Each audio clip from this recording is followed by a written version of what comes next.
नमस्ते प्यारे बच्चों। आज की हमारी कार्यपत्रिका संख्या 8A। आज तारीख है 12 अप्रैल 2021। ये हमारी हिंदी की कार्यपत्रिका है। यहाँ पर आप अपनी कक्षा 4 सेक्शन लिखेंगे, जो भी आपका सेक्शन है। यहाँ पर विद्यार्थी यानी स्टूडेंट का नाम आएगा। यहाँ पर आपके शिक्षक या शिक्षिका का नाम। प्यारे बच्चों नमस्ते। आशा है कि आप सभी स्वस्थ होंगे। बातें करना सबको अच्छा लगता है। हम जब भी किसी से बात करते हैं तो इस बातचीत को संवाद कहा जाता है। क्या कहा जाता है? संवाद। आइए बच्चों, आज इस कार्यपत्रिका की मदद से संवाद की समझ को और मजबूत करते हैं। प्रश्न 1। बच्चों, पिछले साल आपने घर पर रहकर बहुत कुछ सीखा, लेकिन इस बीच आप अपने मित्रों से ज़्यादा बातचीत नहीं कर सके। इसी विषय को लेकर दो मित्रों अरुण और वरुण के बीच टेलीफोन पर हुई बातचीत को संवाद के रूप में लिखिए। ये अरुण है और ये वरुण है। अरुण कहता है, कैसे हो दोस्त? वरुण कहता है, मैं ठीक हूँ। अरुण, तुम्हारी ऑनलाइन पढ़ाई कैसी चल रही है? अब वरुण इसका क्या जवाब देगा, ये आपको लिखना है। या तो कह सकता है कि अच्छी चल रही है, या फिर ये कह सकता है कि किसी भी कारण बताकर कि नहीं चल रही है। फिर अरुण क्या सवाल पूछेगा और वरुण क्या कहेगा, इसी तरह से आप इनके सामने लिखिएगा। ठीक है बच्चों। इसके बाद आता है प्रश्न 2।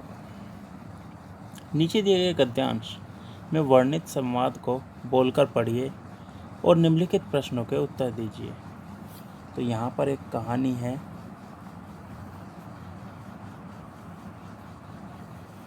तीन भाई थे।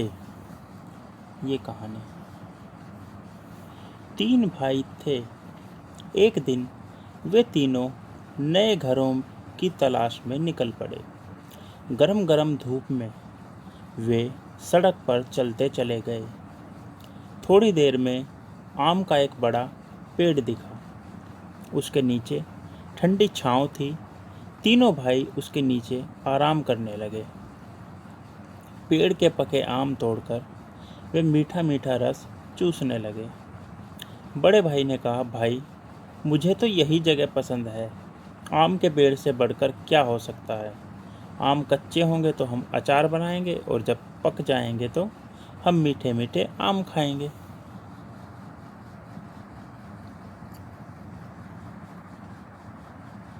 अब आता है इसमें प्रश्न 1। ये रहा प्रश्न 1। तीनों भाई किस चीज़ की तलाश में निकले थे? तो अगर आप इस गद्यांश को ध्यान से पढ़े तो यहाँ पर लिखा हुआ पहली लाइन में, एक दिन वे तीनों नए घरों की तलाश में निकल पड़े। तो किस चीज़ की तलाश में? नए घरों की तलाश में। ये आपका आएगा पहला प्रश्न। दूसरा प्रश्न, रास्ते में चलते चलते उन्हें कौन सा पेड़ दिखा? ये है हमारा पहली, दूसरी, तीसरी। तीसरी लाइन में है यहाँ से, थोड़ी देर में आम का एक बड़ा पेड़ दिखा। तो उन्हें कौन सा पेड़ दिखा? आम का पेड़। अब आता है प्रश्न 3। गद्यांश में से निम्नलिखित शब्दों के तुकांत शब्द ढूंढें। तुकांत का मतलब मैंने पिछली वर्कशीट में बताया था। तुकांत का शब्द वो होते हैं जिनके आखिरी अक्षर बोलने में मिलते जुलते होते हैं, जैसे काम, शाम, राम, नाम, ये सभी तुकांत शब्द हैं। तो काम का तुकांत शब्द यहाँ से ढूंढना है, इसमें से, गद्यांश में से। तो इसमें काम का तुकांत शब्द आता है आम। तो यहाँ पर लिख देंगे आम। दूसरा है भेड़। भेड़ का तुकांत शब्द होगा कहाँ गया पेड़। भेड़, पेड़ दोनों बोलने में एक से लगते हैं, तो यहाँ पर लिख देंगे हम पेड़। ये हमारा इसका है, ये इसका है। तीसरा है कस। कस का तुकांत शब्द क्या होगा? ढूंढिए ढूंढिए, मैं भी ढूंढता हूँ। कस का अर्तुकांत शब्द मिल गया मुझे, यहाँ पर है रस, तो ये होगा यहाँ पर रस। फिर है नरम, नरम का तुकांत शब्द होगा गरम।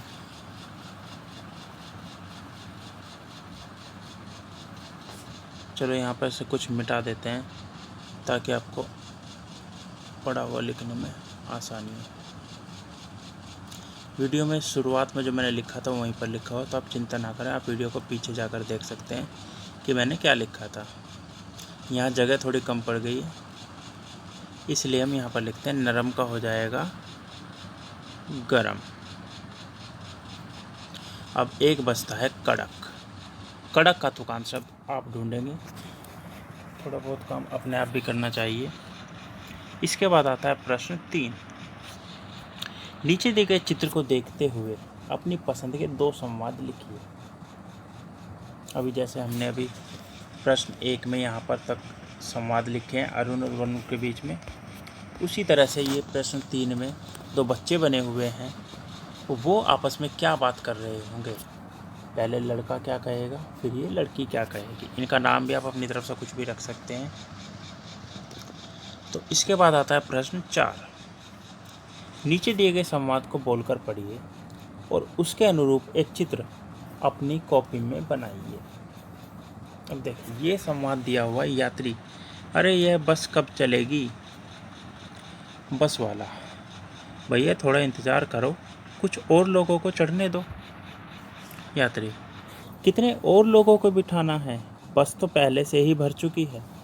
तो आप यहाँ पर एक चित्र भी बनाएंगे कि जब ये संवाद हो रहा है तो वहाँ पर किस तरह का माहौल होगा, कि वहाँ पर क्या क्या होगा। यात्री होंगे, बस वाला होगा, बस होगी, और बस भी कैसी होगी, यात्रियों से पूरी भर चुकी। तो इस तरह का आपको एक चित्र बनाना है अपनी कॉपी में, और साथ ही इन तीनों संवाद को ज़ोर ज़ोर से पढ़ना है, बोल कर पढ़ना है। हमारी एक कार्यपत्रिका का भाग 1 यहीं पर समाप्त होता है। अभिभावकों के लिए सुझाव है कि बच्चों के साथ पौधे लगाने के महत्व पर चर्चा कीजिए और उन्हें इस चर्चा को संवाद के रूप में लिखने के लिए प्रेरित कीजिए। यानी बच्चे आपस में चर्चा करेंगे कि पौधे लगाना क्यों महत्वपूर्ण है, और जो वो बातचीत करेंगे उस बातचीत को वो कॉपी में लिखेंगे कि क्या बात किस किस ने कही। तो वो हमारा क्या हो जाएगा, संवाद लेखन। तो चलिए अब चलते हैं कार्यपत्रिका के भाग 2 की तरफ, मतलब भाग 8B। तो ये है हमारी कार्यपत्रिका 8B, यानी वर्कशीट 8B।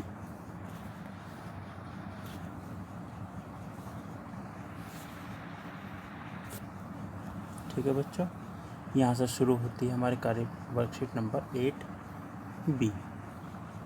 ईवीएस की वर्कशीट है, यानी जो पहला पार्ट था वो हिंदी का था और दूसरा पार्ट क्या है, ईवीएस का। तारीख है 12 अप्रैल 2021। यहाँ पर स्टूडेंट अपना नाम लिखेंगे, यहाँ पर अपने टीचर का नाम लिखेंगे, यहाँ पर क्लास के साथ जो आपका सेक्शन आता है A, B या C या D, जो भी आपका सेक्शन है वो लिखेंगे। इसके बाद हमारी वर्कशीट शुरू होती है। नमस्ते प्यारे बच्चों, उम्मीद है कि आप सभी स्वस्थ होंगे। बच्चों, चाहे जाना हो स्कूल या जाना हो नानी के घर, ट्रिन ट्रिन साइकिल, पों पों बस या छुक छुक रेल में करते हैं सफ़र। इन पंक्तियों से हमें बहुत सारे वाहनों की याद आई होगी, जैसे साइकिल, पों पों बस, छुक छुक रेल। ठीक है, तो आइए आज हम ऐसे ही कुछ वाहनों के बारे में और अधिक जानकारी प्राप्त करेंगे। जिन वाहनों का प्रयोग व्यक्तियों को या वस्तुओं आदि को एक स्थान से दूसरे स्थान पर ले जाने के लिए किया जाता है, उन्हें हम यातायात के साधन कहते हैं। क्या कहते हैं? यातायात के साधन। मीन्स ऑफ ट्रांसपोर्ट इंग्लिश में अगर कहते हैं। बच्चों, क्या आपको पता है कि वाहन भी अलग अलग प्रकार के होते हैं? ऐसे ही कुछ वाहन आपको नीचे दिए तालिका में दिए गए हैं। अब आप इन वाहनों को साथ में दिए गए मापदंडों के आधार पर वर्गीकृत करके अपनी कॉपी में लिखिए।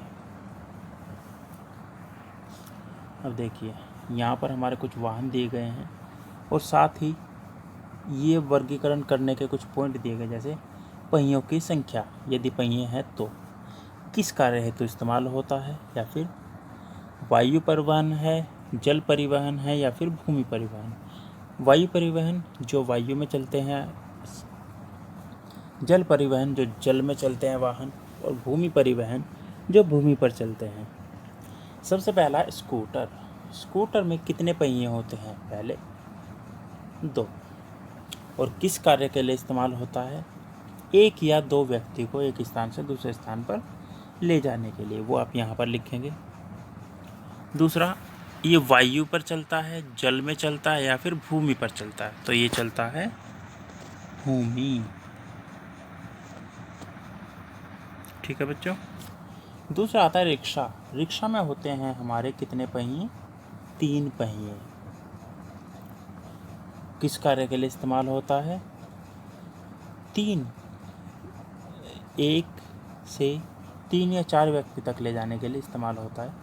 कई बार इसका इस्तेमाल जो छोटा सामान होता है उसे लादने के लिए भी किया जाता है।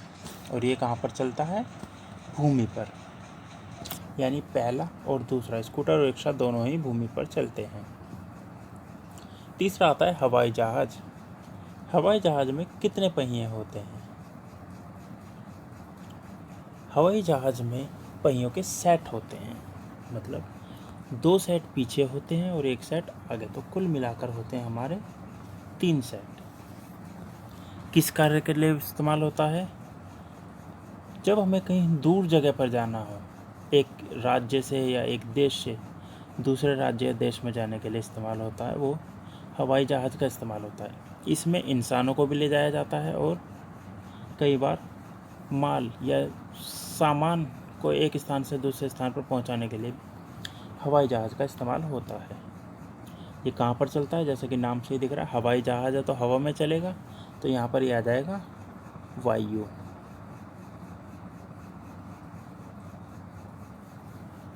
तीसरा है नाव।